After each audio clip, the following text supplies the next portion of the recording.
Hello students, ये हमारी online class है मैथ्स की और हम पढ़ रहे हैं चैप्टर लीनियर इक्वेशंस इन टू वेरिएबल्स। इस चैप्टर में हम वर्ड प्रॉब्लम सॉल्व कर रहे हैं। That is the last exercise of this chapter. और वर्ड प्रॉब्लम्स का पहले हमें उसको लीनियर इक्वेशन के फॉर्म में लिखना है, दो वेरिएबल की लीनियर इक्वेशन के फॉर्म में, और फिर उसका ग्राफ बनाना है। तो लास्ट टर्म पे हमने क्वेश्चन नंबर 6 तक सॉल्व कर लिया था। क्वेश्चन नंबर 7 जो है वो क्वेश्चन नंबर 6 के जैसा ही है, तो आप इसको खुद से सॉल्व करेंगे। अब हम क्वेश्चन नंबर 8 पे आते हैं। क्वेश्चन नंबर 8 है कि a grocer buys 10 eggs for ₹8. Set up a linear equation with x representing the number of eggs and y representing the total cost in rupees. यानी कि एक ग्रोसरर है, शॉपकीपर है, जो कि एग्स खरीदता है 10 eggs फॉर ₹8। तो हमें मान के चलना है कि x जो है वो नंबर ऑफ एग्स है और y जो है टोटल कॉस्ट को रिप्रेजेंट कर रहा है। तो इसकी हेल्प से, इस डेटा की हेल्प से हमें लीनियर इक्वेशन लिखना है x और y में, दो वेरिएबल्स में, और फिर ग्राफ बनाकर उससे कुछ क्वेश्चंस हैं जिसको कि कैलकुलेट करना है। पहला पार्ट हमें कैलकुलेट करना है द कॉस्ट ऑफ 15 egg, और दूसरा part the number of eggs for the ₹16। तो देखते हैं कि इस क्वेश्चन को कैसे सॉल्व करना है। ध्यान से समझिएगा। क्वेश्चन में गिवन है कि कॉस्ट ऑफ 10 eggs इज ₹8। तो कॉस्ट ऑफ 1 egg कितना हो जाएगा यूनिटरी मेथड से? ₹8/10। तो 2 से कट करेंगे अगर इसको, तो 2 4 ज़ा 8 और 2 5 ज़ा 10, तो ₹4/5। इसको कट करेंगे तो कितना आ गया? 4/5, where 4/5 is the simplest ratio of this money। अब क्वेश्चन के हिसाब से हमें नंबर ऑफ एक्स को क्या मानना है? एक्स, और टोटल कॉस्ट हमें ₹y माननी है। और हमारे पास एक एग का कॉस्ट कितना है? 4/5। तो अब हम क्या करेंगे कि क्वेश्चन के अकॉर्डिंग जो इक्वेशन हमें मिलता है वो हो जाएगा y = 4/5 इंटू एक्स। कैसे? y क्या है? टोटल कॉस्ट, यानी कि पूरा दाम। तो टोटल कॉस्ट बराबर होगा नंबर ऑफ एक्स, यानी कि कितनी संख्या में है एग्स, और उसको हम मल्टीप्लाई करेंगे कॉस्ट ऑफ 1 egg से। यानी कि टोटल कॉस्ट बराबर हो जाएगा नंबर कितने नंबर ऑफ एग्स हैं वो, और उसको मल्टीप्लाई करेंगे हम उसके एक एग के कॉस्ट से। तो टोटल कॉस्ट हो गया y, नंबर ऑफ एग्स हैं x, और एक एग का दाम कितना है? 4/5। तो y बराबर 4/5x। ये हमें मिल गया लीनियर इक्वेशन। अब हमें क्या करना है? इसका ग्राफिकल रिप्रेजेंटेशन, और उसके लिए हमें क्या करना पड़ेगा? x और y में टेबल ड्रॉ करना पड़ेगा। तो ये हमने लिखा x y, टेबल ड्रॉ की। हम y की x की अलग अलग वैल्यूज लेंगे, उसके करस्पॉन्डिंग y की वैल्यूज निकालेंगे। जब भी हम x की या y की इस तरह से लीनियर इक्वेशंस में जब हम इन वेरिएबल्स की वैल्यू डिसाइड करते हैं कि हम कौन सी वैल्यू लेके चल रहे हैं, तो हम कोशिश ये करते हैं कि कुछ ऐसी वैल्यू ले कि हमारा कैलकुलेशन आसान हो जाए। तो सबसे पहले हम x की वैल्यू 0 लेते हैं, तो y 0 मिल जाएगा, क्योंकि 4/5 इंटू 0 इज 0। जब हम x की वैल्यू 5 लेंगे तो 5 से 5 कैंसिल हो जाएगा और y की वैल्यू आ जाएगी 4। ऐसे ही जब हम x की वैल्यू 10 लेंगे तो 5 2 ज़ा 10 और 2 4 ज़ा 8। x की वैल्यू अगर हम 15 लेंगे तो 5 3 ज़ा 15 और 3 4 ज़ा 12। तो हमें नंबर्स मिल गए क्या क्या? x की वैल्यू 0 है तो y भी 0, x5 y 4, x10 y 8 और x15 है तो y 12। अब इस डेटा की हेल्प से हम ग्राफ ड्रॉ कर सकते हैं। तो एक्स एक्सिस पे हमने लिया है नंबर ऑफ एक्स, जिसको कि हम एक्स से डिनोट कर रहे हैं, और वाई एक्सिस पे हमने लिया है कॉस्ट ऑफ एक्स, जिसको कि हम वाई से डिनोट कर रहे हैं।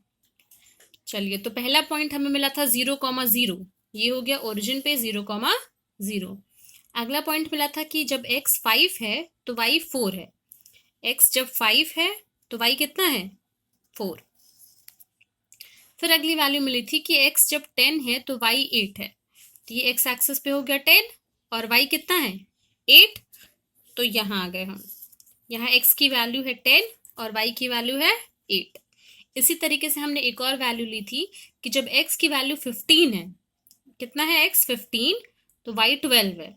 तो यहाँ पर आएगा 14 और 16 के बीच में यहाँ आएगा 15, और x की वैल्यू जब 15 है तो y है 12, तो y आपका आएगा यहाँ पे। ठीक है, हमें 4 पॉइंट्स मिल गए हैं। अब हम इसको क्या कर सकते हैं, ड्रॉ कर सकते हैं, लाइन बना सकते हैं ग्राफ पे। तो ये लाइन हमें मिल गई। जब भी हम ये पॉइंट्स मार्क करते हैं तो ज़रूरी है कि हम इनके कोऑर्डिनेट्स लिखें, जो कोऑर्डिनेट्स आ रहे हैं। तो ये हो गया 0 0, फिर ये है 5,4, ये है 10,8, और ये है 15,12। इस तरीके से हमें पॉइंट्स मिल गए हैं, ग्राफ बन गया। अब पहला पार्ट था कि कॉस्ट ऑफ 15 एग, यानी कि 15 अंडों का दाम निकालना था। तो आप देख सकते हैं ग्राफ में जब 15 ये नंबर ऑफ एग है, तो नंबर ऑफ एग जब 15 है तो कॉस्ट कहाँ जा रहा है, यहाँ है 15, तो कॉस्ट कहाँ जा रहा है 12 पे। तो cost of 15 eggs will be ₹12। और जो दूसरा पार्ट है वो ये है कि नंबर ऑफ एग्स हमें निकालने हैं अगर ₹16 के एग्स हमें खरीदने, यानी कि 16 रुपीज में कितने नंबर ऑफ एग्स हमें मिलेंगे। तो यहाँ पे है 16, ये है कॉस्ट ऑफ एग्स।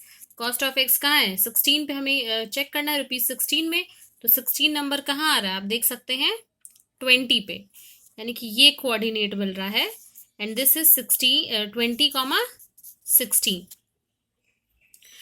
तो इसका मतलब कि 16 रुपीज में हमें 20 एग्स मिलेंगे। इस तरीके से हमने दोनों पार्ट्स का आंसर निकाल लिया है। Cost of 15 egg will be ₹12 और number of eggs for ₹16 will be 20। Question number 9, when Mona was born her father was 25 years old। जब मोना का जन्म हुआ था उस टाइम पे उसके पिता की एज थी, उम्र थी 25 years। तो आपको एक इक्वेशन ड्रॉ करना है और फिर उसकी हेल्प से, ग्राफ की हेल्प से ये दो चीजें कैलकुलेट करनी है। जिस तरीके से अभी हमने लास्ट वाला क्वेश्चन किया सेम तरीके से आप इसको सॉल्व कर सकते हैं। Let us suppose let Mona's age be x। मान के चलते हैं कि मोना की एज है x years, तो उसके फादर की एज कितनी हो जाएगी, मान लेते हैं y years है। दोनों की जो एजेस हैं x एंड y रिस्पेक्टिवली। तो कंडीशन है कि y equals to x plus 25। कैसे, जब मोना का जन्म हुआ है, यानी कि मोना की अभी एज 0 है, तो उसके फादर की एज कितनी है 25। जब मोना 1 साल की हो जाएगी तो उसके फादर की एज हो जाएगी 25 + 1 दैट इज 26। तो जो लीनियर इक्वेशन इन 2 वेरिएबल है वो है y बराबर x प्लस 25। अब आप टेबल बनाइए, x y अलग अलग वैल्यूज लीजिए। जब x की वैल्यू हम -20 लेंगे तो y की वैल्यू आ जाएगी 5। x की वैल्यू जब हम 15 लेंगे -15 तो y आ जाएगा +10। x की वैल्यू जब हम 10 लेंगे माइनस साइन के साथ तो y की वैल्यू कितनी आ जाएगी -15। x की वैल्यू -10 है तो y 15 एंड सो ऑन। ऐसे करके x की वैल्यू अगर आप 0 लेते हैं तो y 25, x की वैल्यू अगर आप 5 लेते हैं तो y 30 एंड सो ऑन। ऐसे करके आप जितनी भी वैल्यूज चाहें ले सकते हैं और उसकी हेल्प से आप ग्राफ को ड्रॉ करेंगे और ग्राफ को ड्रॉ करने के बाद जो भी क्वेश्चन में चीजें पूछी जा रही हैं आप उन क्वेश्चंस को सॉल्व कर सकते हैं। क्वेश्चन नंबर 10 देखते हैं। The parking charges for a car at New Delhi railway station for the first 2 hours are ₹50 and ₹10 for subsequent hours। कह रहा है कि एक क्वेश्चन कहता है कि एक पार्किंग चार्ज जो है किसी कार के लिए न्यू दिल्ली रेलवे स्टेशन पे कार को पार्क करने के जो चार्ज है पहले 2 घंटे के लिए ₹50 और फिर जैसे जैसे टाइम बढ़ता जाता है 10-10 रुपए बढ़ते जाते हैं, यानी 3 घंटे के लिए ₹60, 4 घंटे के लिए ₹70 एंड सो ऑन। तो आपको इसकी हेल्प से इक्वेशन लिखना है और फिर ग्राफ ड्रॉ करके ये 3 वैल्यूज कैलकुलेट करनी है। कॉस्ट 1 घंटे के बाद, 3 घंटे के बाद और 6 घंटे के बाद। तो क्वेश्चन है कि पार्किंग चार्ज, क्वेश्चन के हिसाब से पहला statement, parking charges for first 2 hours is ₹50। मान लेते हैं कि number of R is denoted by X, कि x घंटे लग रहे हैं मान लेते हैं टोटल, जितनी देर के लिए गाड़ी खड़ी है। तो parking charges total denoted by y, यानी कि जितनी देर तक गाड़ी खड़ी है वो टाइम है x और जो टोटल उसको पैसे देने पड़ रहे हैं वो है y। तो यहां से इक्वेशन कैसे निकलेगा ध्यान दीजिएगा। टोटल कॉस्ट वाई, यानी कि टोटल पार्किंग चार्जेस जिसको पे करना है, वाई बराबर पहले 2 घंटे के लिए 50 रुपीज़, तो 50 एज अ यूनिट, और प्लस हर घंटे के लिए अगले 10 रुपीज़।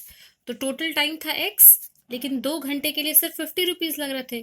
तो बचा हुआ टाइम कितना है? अगर टोटल टाइम एक्स था तो बचा हुआ टाइम x-2 हो गया, x-2, और उसके लिए कॉस्ट कितना लगेगा हर घंटे के हिसाब से?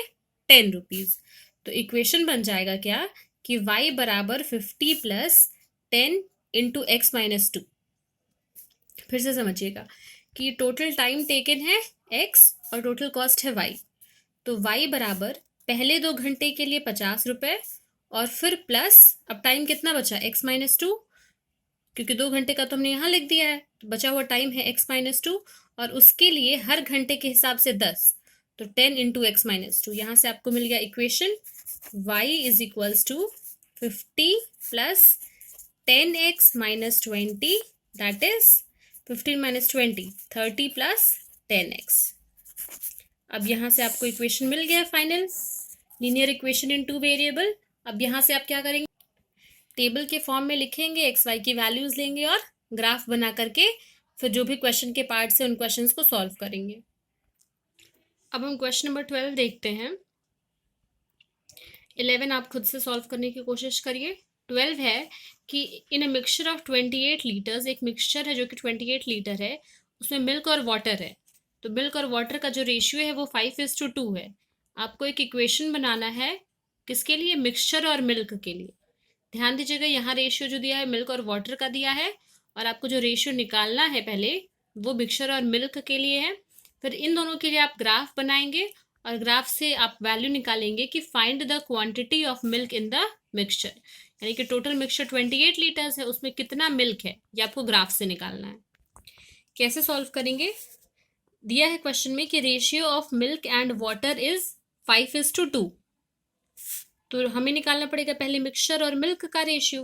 तो ratio of mixture and milk is, अब मिल्क और वाटर मिला के ही तो मिक्सचर बन रहा है, तो अगर मिल्क और वाटर का रेशियो 5:2 है, तो मिक्सचर के लिए हमें इन दोनों को ऐड करना पड़ेगा।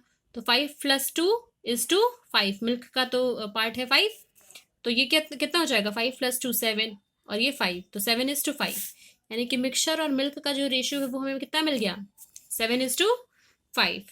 अब हम मान लेते हैं कि let the amount of mixture be denoted by Y and for milk it is denoted by X, यानी अमाउंट ऑफ मिक्सचर हम वाई से डिनोट करते हैं और अमाउंट ऑफ मिल्क हम एक्स से डिनोट करते हैं।